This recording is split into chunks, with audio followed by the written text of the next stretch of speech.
नमस्कार सर, बहुत बहुत स्वागत है आपका। नमस्कार अंजू जी, जय हिंद, वंदे मातरम। दोबारा हम लोग बड़े महत्वपूर्ण बिंदु पर विचार विमर्श करने के लिए बैठे हैं और मैं उम्मीद करता हूं सार्थक विचार विमर्श होगा।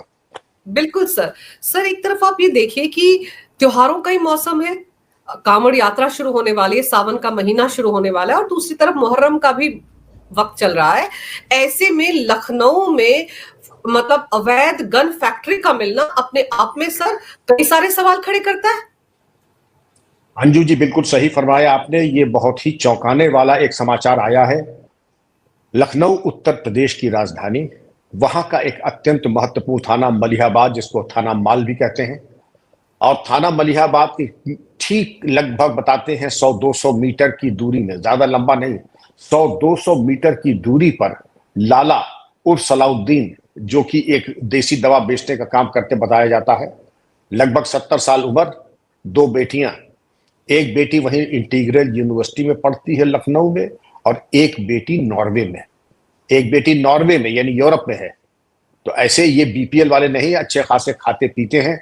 उसके बाद हम देखेंगे कि थाना मलिहाबाद लखनऊ में, जो कि बिल्कुल अब तो शहर का एक पार्ट सा हो गया है, पहले ग्रामीण अंचल में आता था, अब तो बिल्कुल एक तरीके से वो लखनऊ से लगा हुआ है। वहां के दशहरी आम बड़े प्रसिद्ध हैं पूरे विश्व में। लेकिन अगर हम बात इनकी करते हैं, लाला जी की और सलाउद्दीन की, इनके ऊपर अगर आप देखें जो उनकी बरामदगी है, और आपने कहा बरामदगी वैसे भी सनसनीखेज होती है, लेकिन जो कांवड़ यात्रा के पहले और मुहर्रम के पहले अगर मिलना, तो ये अत्यंत और भी ज्यादा चिंता का विषय है। क्यों? त्योहार का वातावरण, योगी जी का आह्वान कि अपराधियों और आपराधिक गतिविधियों के ऊपर प्रभावी नियंत्रण रहे, और आप बरामदगी का प्रकार देखें, 300 हथियार और 20 बोरी कारतूस। प्रश्न ये उठता है कि एक दो हथियार होते तो बात समझ में भी आती कि चलिए इन्होंने कहीं से प्राप्त किया या बनाया, लेकिन इतनी बड़ी मात्रा में इन्होंने कारतूस और बंदूकें बनाई, इसका मतलब ये दवा का काम तो सिर्फ अपने को छुपाने की नीयत से करते थे, इनका असली काम नाजायज हथियार बनाना था। अब आप बात करेंगे कि ये आखिर आप कैसे कह सकते हैं कि बनाया गया, क्योंकि पुलिस की जो प्रारंभिक रिपोर्ट आई है उसमें इस तरीके के इक्विपमेंट की जानकारी भी मिली है। ड्रिलिंग मशीन, लेथ मशीन, रंदा, रुखानी, और पड़ोसी कहते थे रात भर इनके यहाँ ड्रिलिंग मशीन के चलने की आवाजें आती थी। रात भर इनके यहाँ ड्रिलिंग मशीनें चलती थी, क्योंकि जो बंदूक की नाल होती है या कारतूस को, उसको जो भरते हैं, कारतूस 2-3 प्रकार के होते हैं, क्योंकि इनके यहाँ जो चीजें मिली हैं वो एक तो 12 बोर, दूसरे 315 बोर। 315 बोर की राइफल भी होती है, कट्टा भी होता है, 12 बोर केवल शॉटगन होती है। 12 बोर के कारतूस थोड़े बड़े होते हैं और आसानी से बन जाते हैं, जिनको की देसी भाषा में कहते हैं भरौआ, और अंग्रेजी में कहते हैं रीफिल्ड। कि पुराने कारतूस के खोखे ले लिए, उसमें लोहे के छर्रे जो साइकिल वगैरह की बॉल बेरिंग में आते हैं वो डाला, और उसमें गन पाउडर डाला और मशीन से उसको सील कर दिया। तो ये तो काम थोड़ा सा आसान होता है, लेकिन जिसको जानकारी नहीं है वो इसको कभी बना नहीं सकता है। और इसको अगर आप देखें कि कारतूस में कहां पे आपका लोहे के छर्रे जाएंगे, कहां पे गंधक, और कहां पर गन पाउडर जाएगा, परकशन कैप जिसके पीछे फायरिंग पिन की चोट पड़ती है, उसको आप कैसे दुरुस्त करेंगे, ये अगर आपको अच्छी जानकारी हथियार, उसके रखरखाव, उसके बारे में नहीं है तो आप नहीं बना सकते हैं। और इतनी बड़ी मात्रा में अगर आपने बनाया है तो जाहिर है कि पुलिस का इन्वेस्टिगेशन बहुत आगे तक जाएगा। एक लैपटॉप भी सलाउद्दीन के यहां से मिला है, जिसमें 2-3 और चौंकाने वाली बात प्रकाश में आई है। नंबर 1 कि ये कश्मीर गए थे हाल में। अरे भाई, मलिहाबाद लखनऊ की आप हैं, कश्मीर जाने का कोई औचित्य है? आपके टेलीफोन में पाकिस्तान ऑक्यूपाइड कश्मीर से आप किससे संपर्क में थे, यह कॉल डिटेल से भी प्रकाश में आया है। 2 बातें तो ये और फ्लैग हो गई। अभी तो ये था कि 300 नाजायज हथियार और 20 बोरी कारतूस, और आपकी आमदनी से कहीं ज्यादा आय आपकी दिखाई पड़ रही, क्योंकि पड़ोसी ये कह रहे हैं कि बड़े जल्दी सलाउद्दीन धनाढ्य हो गया।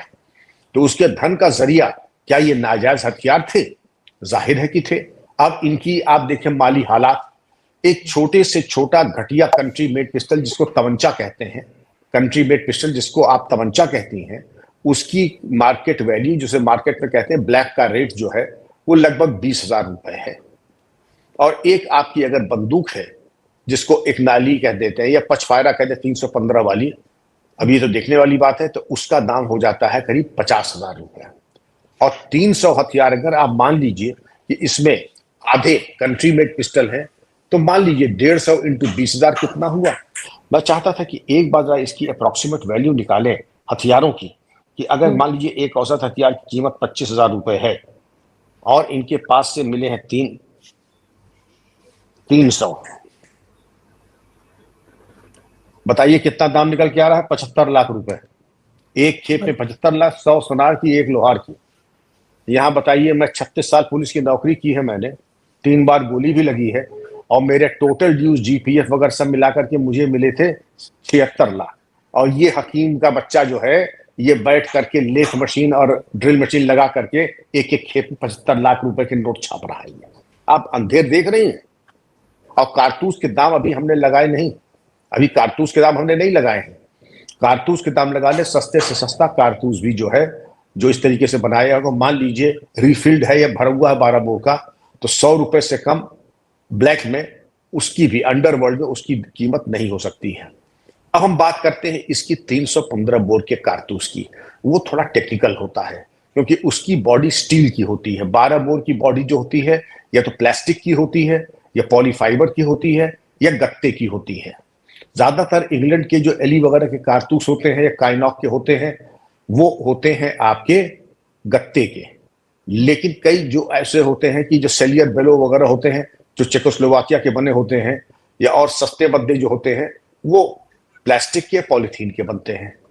लेकिन काम यूं आसान होता है कि कहीं से आपने खाली खोखे खरीद लिए, रद्दी में खरीद लिए कहीं से। हालांकि नियम ये है, जैसे मेरे पास 12 बोर है, अगर मेरे पास 25 कारतूस रखने की इजाजत है, तो मैं 25 कारतूस तभी खरीद सकता हूं दोबारा अगर मैं 25 खाली खोखे जाके आर्म्स डीलर को वापस कर दूं।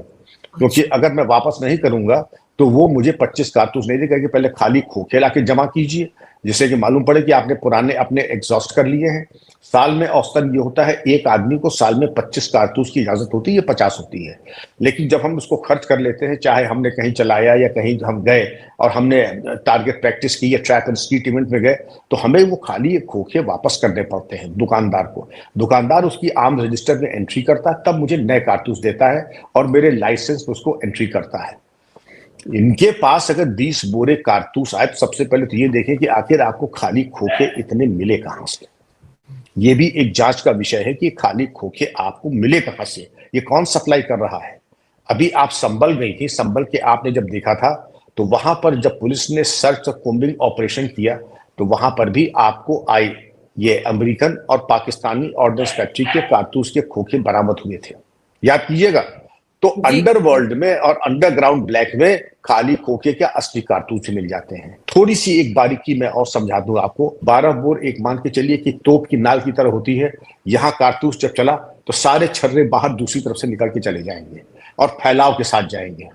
और उसमें एक 12 बोर के एक कारतूस में अगर 25 छर्रे हैं, तो वो 20 से 25 लोगों को घायल कर सकता है।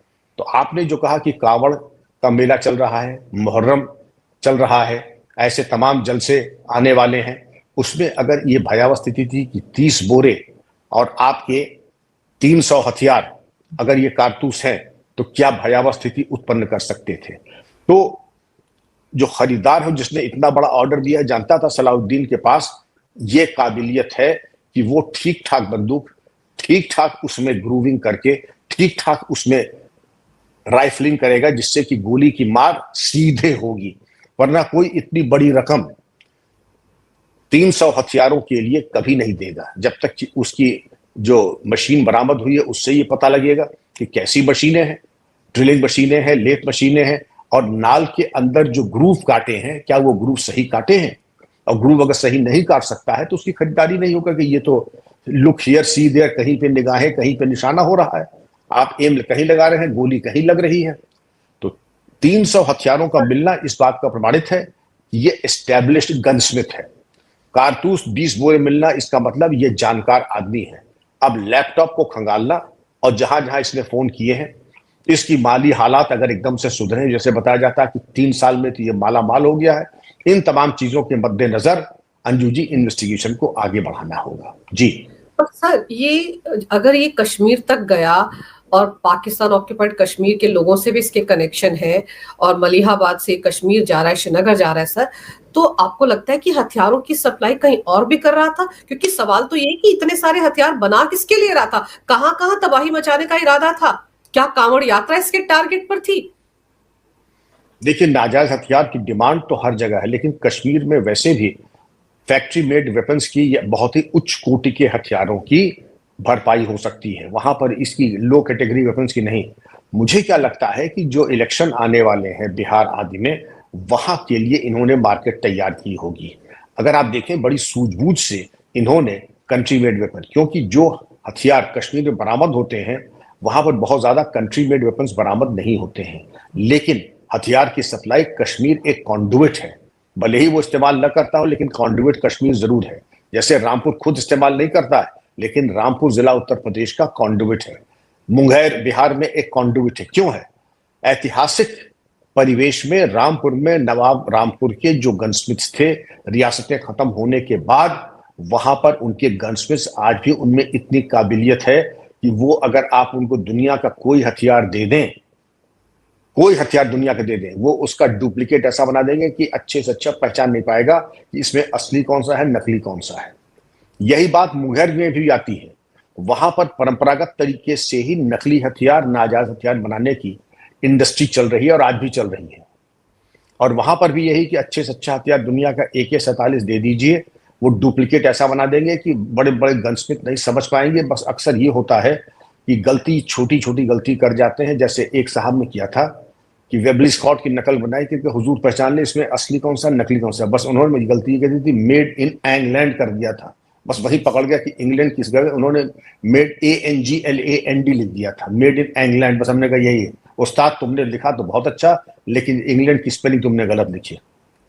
तो ये सब तमाम बातें थी, ये जानकारी मिली। लेकिन अब अगर आप इसमें देखिए, इन्वेस्टिगेशन कश्मीर एक फोकल पॉइंट हो सकता है।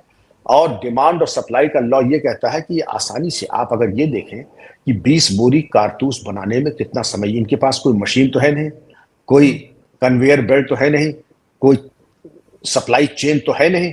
इन्होंने एक एक कारतूस खुद हैंड बिल्ट बनाया है, हैंडमेड कारतूस बनाया है। और अगर इन्होंने 20 बोरी कारतूस बरामद हुआ है, कितनी बोरी और छुपी होगी आप समझ सकते होंगे कि ये रात भर बैठ के कारतूस ही तैयार करते होंगे। और ये 68-70 साल के जो है सलाउद्दीन, जाहिर है इनकी शारीरिक क्षमता बहुत अच्छी है, तभी इन्होंने 20 बोरी कारतूस, वरना मैं तो दावे कर सकता हूं कि इतनी बड़ी हथियार, नाजायज हथियारों की बरामदगी एक सोर्स से शायद ही कभी बरामद की गई हो। और अगर बरामद की गई है अंजू जी, तो इस पे जाना होगा डिटेल्ड इंट्रोगेशन और इतनी गहराई से छानबीन करें, रॉ मटेरियल कहां से आता था, आपकी फंडिंग कहां से, किसको किसको आपने दिया, क्यों दिया, और इनकी शिक्षा दीक्षा, इनके माइंड की वायरिंग क्या जिहादी माइंडसेट के हैं, ये किस तरीके से हैं। तो वो पूरी जानकारी हमारे इन्वेस्टिगेटर्स को लेनी होगी कि आखिर इनके दिमाग में चल क्या रहा था, क्या अभिप्राय था। और अगर POK तक इनके तार अब तक निकल के आए हैं मुश्किल से 24 घंटे के अंदर, तो अंजू जी आगे देखिएगा कि क्या होता है, क्योंकि इसके तार बहुत दूर दूर जाने की प्रबल संभावना है। ये कोई सामान्य घटना नहीं है, बड़ी गंभीर घटना है। ये चिंता का विषय के साथ साथ चौंकाने वाला भी है और गहराई से अनुसंधान की आवश्यकता है। सर, एक अकेला आदमी इतनी बड़ी अवैध फैक्ट्री चला सकता है?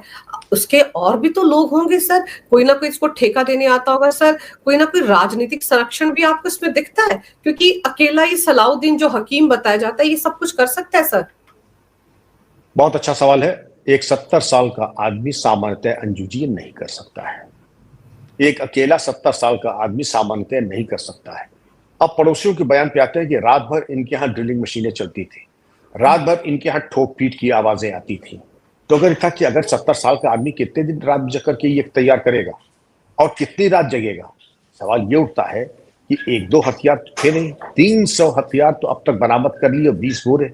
वही एक बात है कि अगर एक आदमी कर रहा है, उसके एक आदमी के बस का नहीं, तो उसके और एक्सेसरीज और इसके गिरोह में कितने लोग शामिल हैं, ये भी एक इन्वेस्टिगेशन का बिंदु है। सर, आपको याद होगा कि उत्तर प्रदेश में ही नकली नोट बनाने की एक फैक्ट्री कहाँ लगी हुई थी मदरसे के अंदर, वो भी सामने आई थी प्रयागराज में। महाकुंभ से पहले वो फैक्ट्री पकड़ी गई थी सर, और अब त्योहारों के मौसम से पहले ये सब कुछ पकड़ा जाना किसी ना किसी बड़ी साजिश की तरफ तो इशारा करता है ना सर। आप देखिए बैठे बिठाए वो जो कथावाचक कांड है वो कहां से कहां पहुंच गया। कथावाचक कांड कोई इत्तेफाकन नहीं हुई, ये सोची समझी रणनीति के तहत अंजू जी इसको अंजाम दिया गया था। और उसको अंजाम देने के बाद आपने देखा कि जब हम लोगों ने इस मैटर को डिस्कस किया था, उसके बाद आज तक एक सामाजिक दरार, एक सामाजिक एक तरीके से सिविल वॉर की सिचुएशन इन लोगों ने, पीडीए वालों ने पैदा करने की पूरी कोशिश की थी। पूरी कोशिश इन्होंने की थी कि एक सांप्रदायिक और एक कम्युनल और एक कास्ट लाइंस पर समाज में विघटन हो जाए। और वो समाज में विघटन करने की आंशिक रूप से उनको कुछ थोड़ी बहुत सफलता भी मिल गई। ये तो भला हो योगी जी और यूपी पुलिस का कि एसएसपी इटावा, उन्होंने फिर रौद्र रूप धारण किया, योगी जी के आदेश पर कार्रवाई की, गिरफ्तारियां हुई और इनको रगेत के दौड़ा के मारा गया। मैं फिर यह कहूंगा कि आक्रामक और उग्र पक्ष को जिन्होंने अब कानून अपने हाथ में लेने की कोशिश की है, उनके ऊपर रासुका जरूर लगा लेंगे। और आपने जिस मदरसे की बात की है, वहां पर सिर्फ नोट ही नहीं मिले हैं, वहां पर एक ऐसी पुस्तक मिली है, आरएसएस देश का सबसे बड़ा आतंकवादी संगठन, एक पुस्तक मिली है। तो ये पुस्तक वहां मदरसे में मिलना, इसका क्या अभिप्राय है? और इस पुस्तक के जो लेखक हैं मशरिक, रिटायर्ड आईपीएस, नफरती किताब है ये। और ये जब एसपी डीएसपी रहे होंगे तब इन्होंने क्या गुल खिलाए होंगे। और जो किताब इन्होंने लिखी है, ये दिखाता है कि इनकी जहनियत क्या थी, और ये किताब छपने के बाद क्या इनके ऊपर कोई कार्रवाई हुई कि नहीं हुई। नहीं हुई तो कार्रवाई होनी चाहिए। और मदरसे में ये किताब का मिलना ये दिखाता है कि मदरसे की पढ़ाई किस दिशा में जा रही है। नकली नोट छापने पे तुम, देश को बांटने की जो साहित्य है उसको तुम पेट्रोनाइज कर रहे हो। तो ये दो चार चीजें हैं, ये बहुत आवश्यक थी आपके शो में इसको जग जाहिर करना, सरकार का ध्यान आकृष्ट करना, विशेषकर महाराष्ट्र सरकार का, भारत सरकार का, उत्तर प्रदेश सरकार का। इस तरीके के जो अवांछनीय राष्ट्र विरोधी तत्व हैं उनको कुचलकर समाप्त करने का समय है। इसमें कोई भी प्रमाद औचित्यपूर्ण नहीं होगा। सर सवाल तो ये भी उठता है कि पता नहीं इससे पहले कितने हथियार कहां कहां सप्लाई कर चुका है, कहां कहां पहुंचा चुका है। अगर ये रात भर बैठकर हथियार खुद बनाता था सर, तो जांच एजेंसी के लिए भी सबसे बड़ी चुनौती है ये पता लगाना है कि पहले हथियार कहां कहां गए और अब कहां जाने वाले थे सर। देखिए, ये तो बात अभी भी बकरे की मां कब तक खैर मनाए। जब पूछताछ होगी, रिमांड पे 14 दिन के पहले किस्त में आएंगे, जब नार्को एनालिसिस लाइट टेस्ट होगा तो पूरा ग्रामोफोन का रिकॉर्ड, सलाउद्दीन हकीम साहब का पूरा सच सामने आ जाएगा। तो आप समझ सकती हैं कि ये तो बिल्कुल किस तरीके के सांप पल रहे हैं। तो अंजू जी, ये चीज आपने बड़ा अच्छा किया कि ये ऐसे शातिर लोगों के बारे में चर्चा की। ऐसे लोगों का बिल्कुल बेनकाब होना चाहिए, इन पर कार्रवाई होनी चाहिए। जो खरीदते हैं वो भी गुनहगार हैं, जो बेचते हैं वो तो खैर है ही हैं, और जो मदद करते हैं वो उनसे भी बड़े गुनहगार हैं। बिल्कुल सही कह रहे हैं आप सर। और आपने जैसे बताया कि लैपटॉप भी मिला है और कई सारे नंबर भी फोन से मिले, तो अब देखते हैं कि यूपी पुलिस की जांच किस दिशा में आगे बढ़ती है और क्या कुछ नए खुलासे होते हैं। लेकिन ताज्जुब की बात है कि सर ये अकेला 70 साल का आदमी एक फैक्ट्री चला रहा था अवैध हथियारों की। ये तो समय रहते यूपी पुलिस ने इस पर शिकंजा कस दिया, वरना पता नहीं ये हथियार कहाँ कहाँ सप्लाई करता और त्योहारों के मौसम में कहाँ कहाँ बवाल मचता इन हथियारों के चलते। सर आपने समय निकाला, बहुत ही महत्वपूर्ण जानकारी मेरे दर्शकों को इस विषय में दी। आपका बहुत बहुत धन्यवाद। नमस्कार। भारत माता की जय हो। वंदे मातरम। जय श्री राम। जय हिंद अंजू जी, बड़ी कृपा की। जय हिंद, वंदे मातरम।